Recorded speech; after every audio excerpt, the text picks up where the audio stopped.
जंगल में आज एक खास गहमागहमी थी।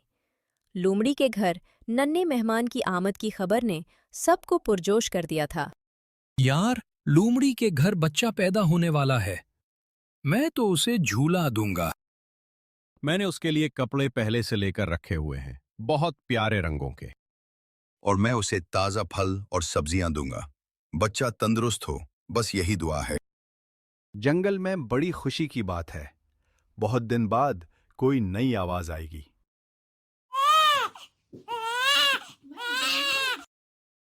ये काली मनहूस रंगत है। ये हमारे जंगल में अंधेरा ले आएगा। लोमड़ी, मैं तुम्हारा दोस्त हूं, इसलिए सच कह रहा हूं। जितनी जल्दी हो सके इसको जंगल से निकाल दो। ये मुसीबत बनेगा, तुम्हारे लिए भी और इस जंगल के लिए भी। हमारे बड़े कहते थे, काला रंग बदशुगुनी की अलामत है। ये मेरा बच्चा है और मेरा ही रहेगा, तुम सब जाओ यहाँ से। वक्त गुजरता गया, लेकिन जंगल के जानवरों की नफरत कम न हुई। कालू अकेला बैठा जंगल की जड़ी बूटियां देख रहा है। पत्ते सूंघता है, छूता है, जैसे ये पौधे उससे बातें करते हों। इतने में भेड़िए के बच्चे वहां आ गए। देखो मनहूस काले को, यहाँ से भागो। जंगल में तुम्हारी जगह नहीं। हम तुम्हारे साथ नहीं खेलते। तुमसे बीमारी लगती है। तुमने मेरे बच्चे को धक्का दिया, शर्म नहीं आती? तुम क्यों डांट रहे हो? ये कौन सा तुम्हारा बच्चा है? ये मेरा ही बच्चा है। ये तुम्हारा बच्चा होता तो काला ना होता। पूरा जंगल जानता है ये कहाँ से आया है। रे, ये मजाल के तो मेरे घर के बारे में।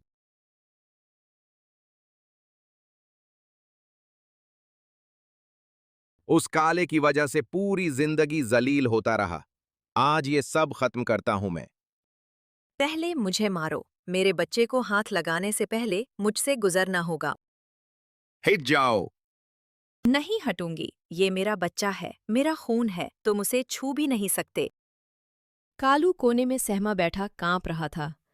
उसने अपनी आंखें बंद कर ली थीं ताकि ये हौलनाक मंजर न देख सके। रात का अंधेरा छा चुका था और सारा घर गहरी नींद में था। कालू उठता है और आहिस्ता आहिस्ता माँ के पास आता है। माँ के चेहरे पर दिन भर की थकावट और दुख की लकीरें हैं।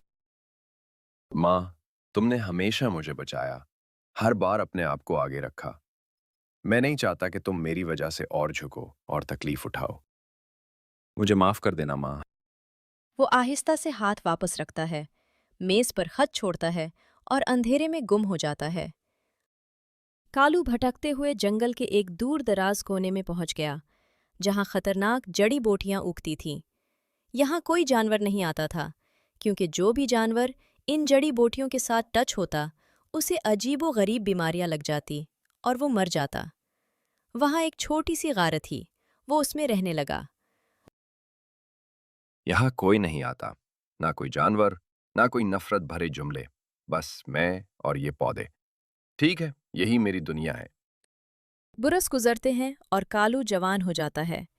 अब उसे इन जड़ी बूटियों से कोई डर नहीं लगता था, क्योंकि उसे उनके मुतालिक तमाम इल्म हासिल हो चुका था।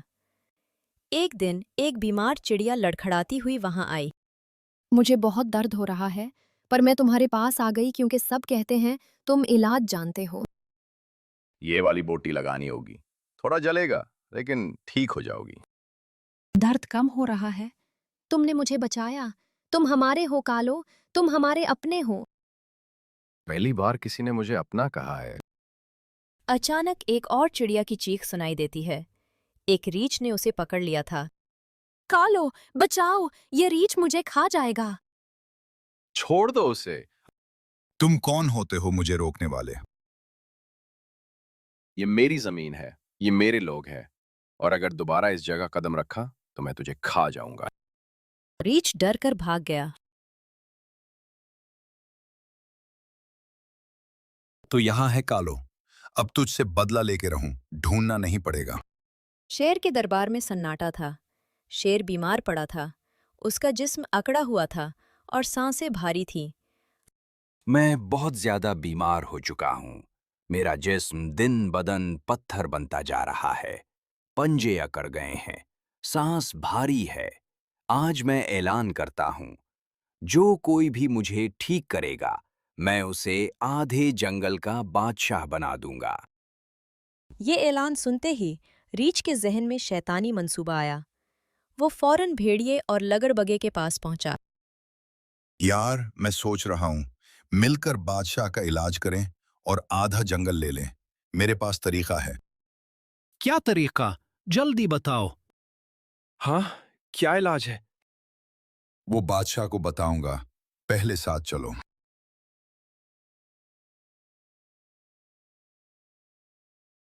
बादशाह सलामत, आपकी बीमारी का इलाज मेरे पास है। अगर आप काले लोमड़ का खून पीं और जिस्म पर लगाएं, तो वो खून बीमारी के जरासीम को जज्ब कर लेगा। आप बिल्कुल पहले जैसे तंदुरुस्त हो जाएंगे। मैंने खुद अपनी आंखों से ऐसा होते देखा है। काला लूमिर? वो कहाँ मिलेगा?